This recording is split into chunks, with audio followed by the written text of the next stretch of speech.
Bartolo fucking Meo. This motherfucker, man. Like, yo, this chapter, again, it's not the biggest. We're not seeing the Luffy stuff, which we desperately want to see, etc., etc. But clearing up these executives yet again, giving Robin some spotlight, giving Bartolomeo, which, oh my gosh. I mean, at the end of the day, this chapter, it was like, the whole straw hat thing, new straw hat thing, or whatever, is always up for debate, and I love talking about it because, you know, whoever joins, they're going to be for the remainder of the ride, probably, unless, like, they die or something, which I doubt. So, I love getting into that, but, like, this chapter was kind of like, Bartolomeo's epic as fuck. He would be perfect to be a straw hat. He loves them. It's something different. He brings something different to the table. Hell's motherfucking yeah.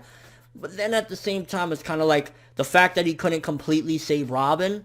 I think in his mind, and it's trying to show the reader as well that he's not ready to be on the level of the Straw Hats and he doesn't belong on that plateau with them because he looks up to them. So maybe that's what it was trying to display as well. I don't really know exactly what the message was trying to portray with that, but it was just like, fucking shit, bro. Like, how can you not like this dude? He's hilarious. He's epic. He cares about the crew. It's like, Bartolomeo for the win, bro. Like, damn. So a lot of this chapter was dealing with Hakuba and Cavendish. And to be honest with you, it was like, I felt definitely it dragged on a lot throughout the chapter. Him fighting with himself, talking to himself. It was like, this motherfucker's a basket case. You even got Robin trying to hold him down like, yo, you're too fucking crazy. And the best thing about this chapter was, I definitely say getting rid of Gladius. That was like one of the big things, you know, another one of the executives down. And it's, again, differently. Is not just, you know, Luffy versus this one, Usopp versus that one, you know, etc., etc. Robin, it was interesting because, like, I think if it was just one-on-one, Robin probably could have taken, but since she was trying to hold down Hakuba, Cavendish, whatever the fuck you want to call him, crazy nut job that talks himself, she had to, like, you know, decide what the fuck do I do? What do I do? He's going to cut me. He's crazy, whatever.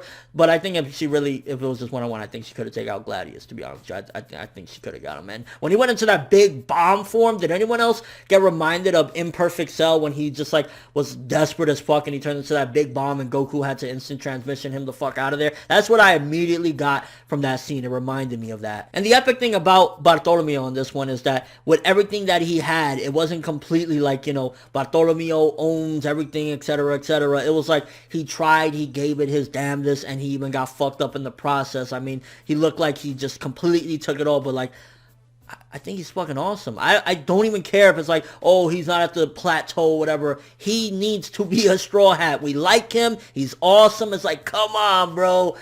Bartolomeo for Straw Hat. If I'm rooting for anyone, it's definitely him. I mean, who else am I going to root for? Rebecca? Get the fuck out of here. Speaking of Rebecca, the end of this chapter is like, fuck yeah, we got Robin getting set up to, you know, for another fight seemingly, although kind of takes away from the spotlight from Kitos a bit, to be honest with you, which I was really excited about Kitos, and so far we haven't really seen him done shit against Diamante, but Robin seemingly is there to save Rebecca, whatever, and I don't know if she's going to completely help Kitos or what, because Kitos, like, he has one leg.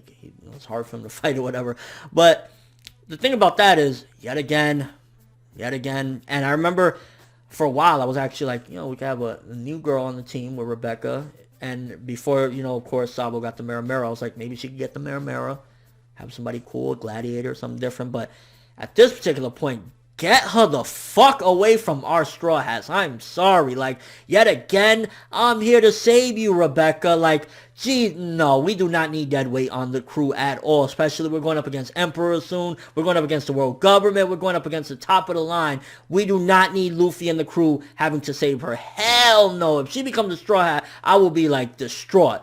Because she's just like, save me all the time. And a big chest can't fucking save a character. I'm sorry. Like, I don't care how big her chest is. I don't care that she has a cool design or whatever, gladiator.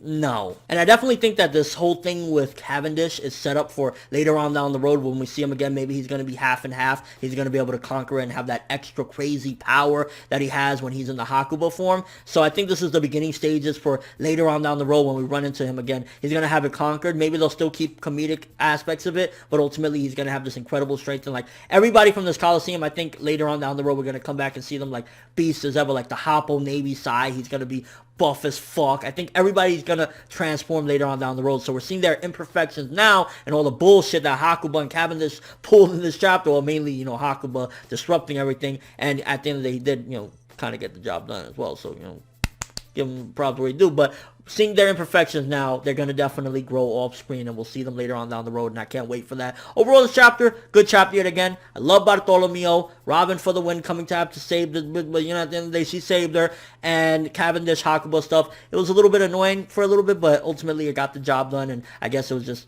you know, to help not make it that, oh, Robin took down Gladius, because she could have if she really tried. So, you know, Robin for the win or whatever. And fuck Rebecca. Flat out, fuck Rebecca. I don't care. Like, I love Bartolomeo.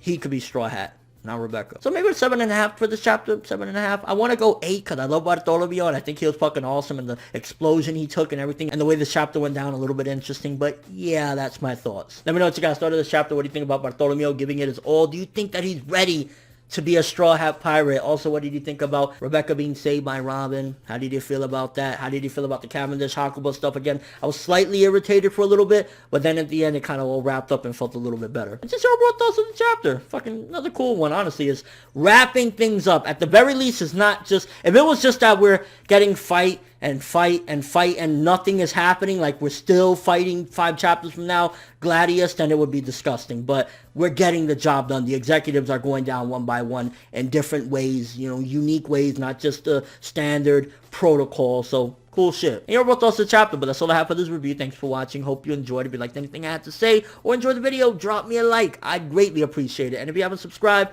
if you can do so as well, that'd be amazing. I'm ForneverWorld, and as always, people, have an awesome day.